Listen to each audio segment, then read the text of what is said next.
क्या आप जानते हैं कि भारत कभी दुनिया का सबसे ज्यादा उत्पादन करने वाला देश हुआ करता था। सिर्फ 200 सालों में अंग्रेजों ने इसे कंगाल बना दिया। कैसे एक व्यापारिक कंपनी जो भारत में मसाले खरीदने आई थी, एक पूरी सभ्यता पर राज करने लगी। 1757 के प्लासी के युद्ध में सिर्फ 3000 अंग्रेजों ने 50,000 भारतीय सैनिकों को कैसे हराया। भारत जिसने दुनिया को हजारों सालों तक ज्ञान विज्ञान दिया, आखिर वो अंग्रेजों का गुलाम कैसे बन गया। क्या भारतीयों की हार का कारण अंग्रेजों की बंदूकें थी या फूट डालो और राजगुरु की नीति। नमस्कार दोस्तों। तो दोस्तों, आज की इस वीडियो में मैं आपको बताने वाला हूँ कि अंग्रेजों ने भारत पर शासन कैसे किया। तो चलिए बिना समय गवाए वीडियो को शुरू करते हैं। भारत की गुलामी के लिए कोई खास दिन या साल नहीं बताया जा सकता, लेकिन इतना माना जा सकता है कि प्लासी की लड़ाई के बाद भारत गुलामी की जंजीरों में जकड़ता चला गया, क्योंकि प्लासी की लड़ाई में बंगाल जैसा एक बड़ा क्षेत्र अंग्रेजों ने अपने कब्जे में ले लिया था, जिसके कारण अंग्रेज भारत के बाकी हिस्सों में अपनी पकड़ बनाने में सफल रहे और उन्होंने भारत की सत्ता पर 1947 तक राज किया। आमतौर पर ऐसा कहा जाता है कि अंग्रेजों ने भारत पर 200 सालों तक शासन किया। चलिए हम अपने इतिहास को थोड़ा और आगे से शुरू करते हैं। बात है सन 1588 की, जब लंदन के कुछ व्यापारियों ने एक कंपनी की शुरुआत की जिसका नाम ईस्ट इंडिया कंपनी रखा गया। कंपनी से जुड़े कुछ व्यापारियों ने वहां की रानी एलिजाबेथ से हिंद महासागर में व्यापार करने की इजाजत मांगी, लेकिन शुरुआत में ही ये कंपनी दिवालिया घोषित हो गई, क्योंकि यह कंपनी शुरुआत में पैसा नहीं कमा पाई थी। जब लंदन के कुछ व्यापारी पहली बार समुद्री यात्रा पर निकले तो वे अरब सागर से ही लौट आए। फिर इसके बाद वो दोबारा से 1596 में पानी के जहाज लंदन से रवाना किया गया, लेकिन रास्ते में आंधी तूफान की चपेट में आ जाने से वे सब तबाह हो गए। ऐसी असफलताओं को देखकर रानी का दिमाग खराब हो गया और उसने पैसे देने से मना कर दिया, लेकिन व्यापारियों को जिद के चलते रानी को मानना पड़ा। फिर तीसरी बार 1608 में हेक्टर नाम का एक जहाज भारत के लिए रवाना किया गया।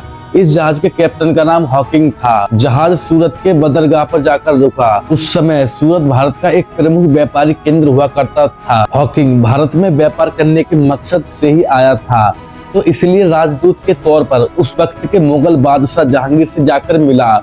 जहांगीर ने उसका भारतीय परंपराओं के अनुसार उसका जोर शोर से स्वागत किया और उसको पुरस्कार देकर सम्मानित भी किया। शायद उस वक्त बादशाह जहांगीर को इस बात का अंदाजा ना था कि जिस अंग्रेजी कौम के नुमाइंदे को वह सम्मानित कर रहा है, उसी कौम के वंशज एक दिन भारत पर शासन करेंगे। ईस्ट इंडिया कंपनी ने व्यापार के बहाने दुनिया के लगभग सभी देशों को लूटा, लेकिन जितना पैसा उन्होंने इंडिया से कमाया उतना किसी भी देश से नहीं कमाया, क्योंकि शुरुआत में अंग्रेज भारत में व्यापार करने के मकसद से ही आए थे।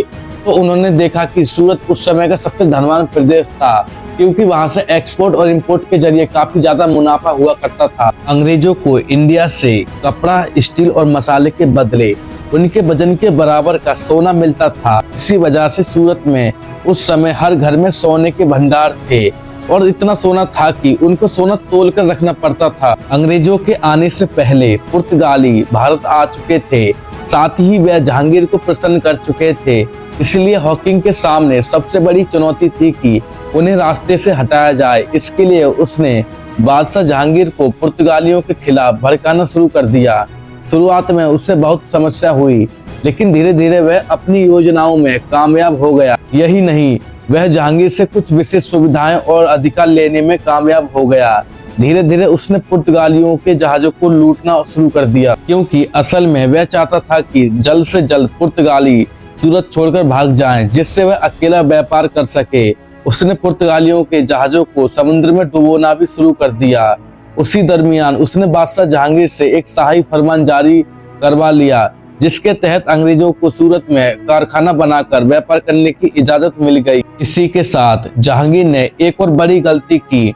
उसने हॉकिंग को इजाजत दी कि उसके राज दरबार में इंग्लैंड का एक राजदूत रह सकता है, जिसके तहत सर थॉमस रो 1615 में अम्बेसडर बनकर भारत आया। थॉमस के बारे में एक बात बहुत मशहूर थी कि वह कूटनीति के मामले में बहुत तेज था। थॉमस इंग्लैंड की महारानी एलिजाबेथ का बहुत करीबी था, इसलिए अपनी जिम्मेदारियों को समझते हुए जल्द ही उसने अपना काम शुरू कर दिया। सबसे पहले उसने बादशाह जहांगीर से मुलाकात करनी चाहिए, इसलिए सर थॉमस ने जहांगीर को अंग्रेजी भाषा में एक पत्र लिखा, जिसमें वह भारत में व्यापार करने के लिए ट्रेड लाइसेंस चाहता था। उस जमाने में ट्रेड शब्द का मतलब लूट मार होता था। जहांगीर को दूसरी भाषाओं का अच्छा ज्ञान था, लेकिन वह अंग्रेजी नहीं जानता था, इसलिए अपने एक दरबारी से वह पत्र पढ़ने को कहा। लेकिन थॉमस को यह सब पहले से ही पता था कि राजा को इंग्लिश नहीं आती है, उसी दरबारी से पत्र पढ़ने को कहेगा। जहांगीर ने विश्वास करते हुए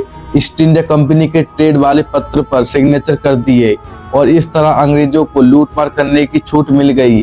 अब तो वह जहां भी जाते बादशाह का सिग्नेचर किया हुआ पत्र दिखाकर लूटमार करते थे। अब उन्होंने कारखाने भी खोल लिए और साथ ही लूटमार भी करने लगे। अंग्रेजों की लूटमार का तरीका ऐसा होता था कि भारत की भोली भाली जनता उनकी योजनाओं को नहीं समझ पाती थी।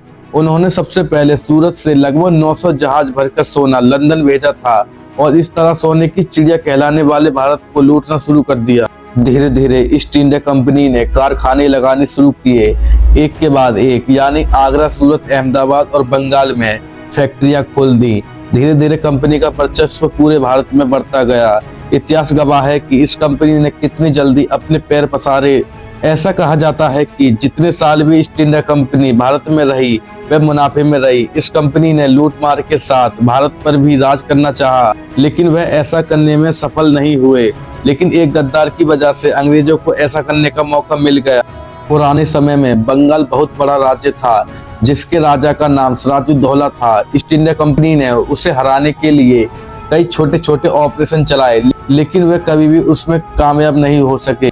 इसलिए 1757 में रॉबर्ट क्लाइव के नेतृत्व में बंगाल पर हमला करना चाहा।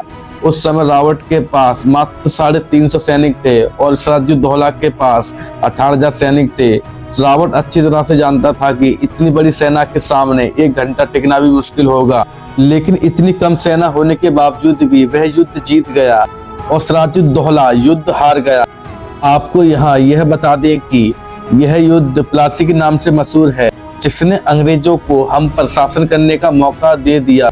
हुआ ऐसा कि सिराजुद्दौला का एक सेनापति था जिसका नाम वीर जफर था। रॉबर्ट ने वीर जफर को धन और सत्ता का लालच देकर अपनी ओर कर लिया। जब प्लासी का युद्ध हुआ तो वीर जफर ने अपनी सेना को युद्ध बिना लड़े समर्पण करने को कहा और इतिहास में इसे अंग्रेजों की जीत कहा गया। रॉबर्ट ने सिराजुद्दौला की पूरी सेना को बंदी बना लिया। उन सैनिकों को 10 दिन तक भूखा रखा गया और उसके बाद उन सब की हत्या कर दी गई। वीर जफर और रॉबर्ट क्लाइव ने योजना बनाकर सिराजुद्दौला को भी मरवा दिया और इस तरह वीर जफर को सिंहासन मिल गया। वीर जफर की गद्दारी की वजह से ईस्ट इंडिया कंपनी सत्ता में आ गई और हम अंग्रेजों के गुलाम बन गए। इसके आगे क्या हुआ यह सब तो आप जानते हैं। आज हमारा देश ऐसे कई वीर जफर से भरा पड़ा है जो देश को अंदर से खोखला करते जा रहे हैं। दोस्तों, ऐसे गद्दारों के साथ हमें क्या करना चाहिए कि हम फिर से किसी के गुलाम ना बने। तो दोस्तों, यदि आपको इस वीडियो से कुछ सीखने को मिला है तो इस वीडियो को ज्यादा से ज्यादा लोगों के पास शेयर करें। Thanks for watching this video. जय हिंद, वंदे मातरम।